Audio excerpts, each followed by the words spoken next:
Time travel is a consistently fascinating concept. While it's true that objects with mass can't reach the speed of light, a limitation that restricts almost every physical method of achieving time travel, with the exception of light itself, recent research has primarily focused on these physical approaches. However, another potential avenue to consider is non-physical, such as traveling through dreams. My focus here is purely on the idea of consciousness seeing into the future. While I've read about concepts like astral projection, I haven't experienced it myself nor met anyone who has, so I won't be delving into that topic. Instead, I'll concentrate on dreams that seem to reveal future events. There are even some real-life incidents that make you wonder. For example, a colleague of mine dreamt about his brother's death, and 2 days later, the same thing happened, even though his brother had been perfectly fine just before. Another instance is when my father was going to his hometown. As I dropped him off at the bus stop, I had a strong, inexplicable feeling that it would be his last visit. That night, I felt the same way, and the following morning at 3 a.m., he passed away from a cardiac arrest.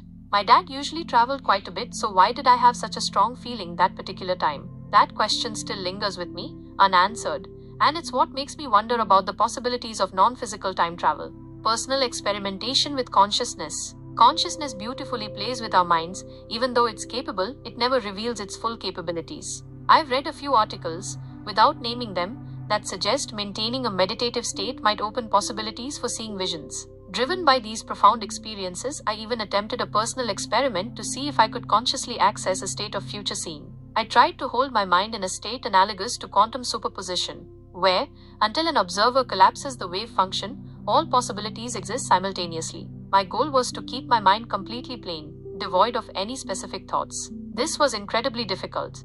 I managed to maintain that position for barely 6 minutes. During this time, no specific vision arose. Instead, it was a different kind of experience. A deeply focused and remarkably refreshing state of mind. I later realized I had forgotten my initial intention to keep my mind blank. If there's an intention, how can true blankness be achieved? My survey observations. I gathered information about similar experiences that have happened to others and will briefly explain my findings. This is the first time I've conducted a public survey about dreams that came true in real life. I surveyed 60 to 70 people.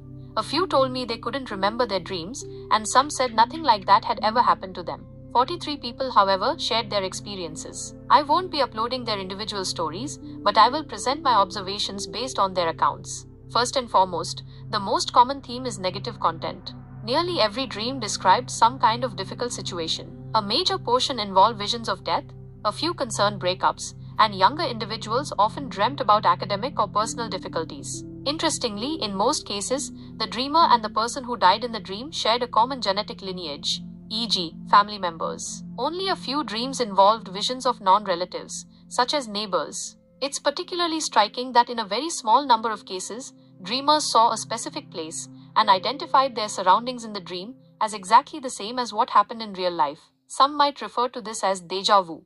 Conceiving of something that doesn't yet exist, or having thoughts about something highly complex, is generally very difficult in waking life. However, in dreams, it might not be as challenging. This raises a compelling possibility. The development of humanity and society might owe some significant part to dreams. For example, did early humans dream of inventing the wheel or harnessing fire, and then try to work them out in reality? It's like a paradox. Did our consciousness see the future, which then led to human inventions? Which came first? While people can certainly lie, it's unlikely that most of them would, or if they did, how could they consistently create such common themes and patterns? Based on these experiences, I believe consciousness has some potential to perceive the future.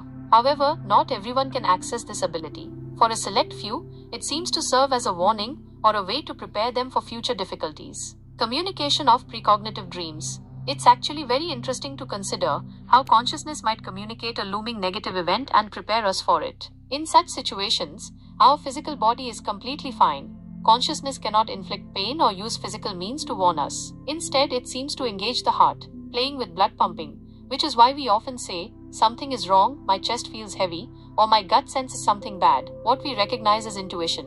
Then, through dreams, consciousness sometimes provides direct visions, or sometimes offers disturbing dreams without clear logic. This sense of wrong becomes stronger, and without consciously realizing it, we begin to prepare for the real situation. The question then arises, why do these visions almost exclusively depict difficult situations and not positive ones? And why can't we have control over it, to access it whenever we need? If consciousness truly has the potential to see the future, it would imply that the future already exists in some form. And if it already exists, then perhaps we lack the ability to change anything. Furthermore, if consciousness were to communicate positive events, what would be the purpose? It might even diminish our present happiness by revealing future joys too soon. All of this makes me ponder the incredible, intricate design of our existence. Consciousness, a part of us, acts so differently when it's observing. Why does it seem to become separate, not fully part of us, in that moment? This very dilemma might be why consciousness never achieves its full potential. Concluding thoughts. Still, I have no clear answers for the ultimate question. How can we truly tap into consciousness to see the future?